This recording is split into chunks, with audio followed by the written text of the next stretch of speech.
I'm in Berlin in order to have meetings with the Foreign Ministry and Chancellery about the conflict in Ukraine.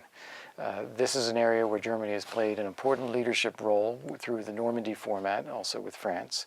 And it's been very important that the United States, Germany, and France stay very close together so that we are not offering different alternatives or solutions in our respective conversations with Russia.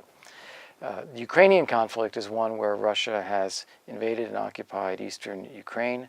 The conflict is not a frozen conflict. It's a hot war where there is fighting every day, people are killed every week, and it still demands a sense of urgency from all of us to try to restore peace. The Normandy process is aimed at facilitating the implementation of the Minsk agreements, which contain all the elements necessary for there to be peace. It's just that they've never been implemented.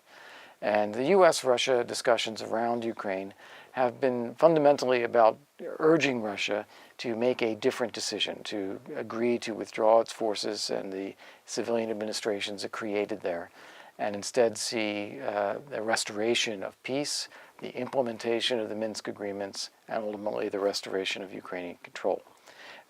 We're very closely coordinated, as I said, with France and Germany on this. We have not seen much progress in the last 4 years, unfortunately. And that means that the humanitarian situation in this territory is getting worse.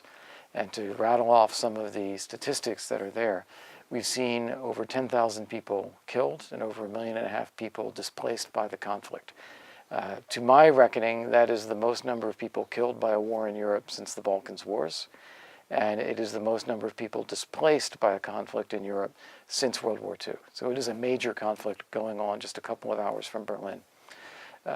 Second, you've seen a degraded humanitarian situation. People have issues with access to food, with lack of economic activity, so they're pressured on the income side, with access to clean water, where the Donetsk water filtration plant is frequently under attack, sometimes shuts off, heat, electricity, energy, cell phone service, mobility, and even access to medicines and the outbreak of disease. And there's a form of tuberculosis that has been spreading in eastern Ukraine now.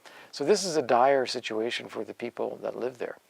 I want to point out as well that this is not an indigenous conflict or an ethnic conflict in Ukraine.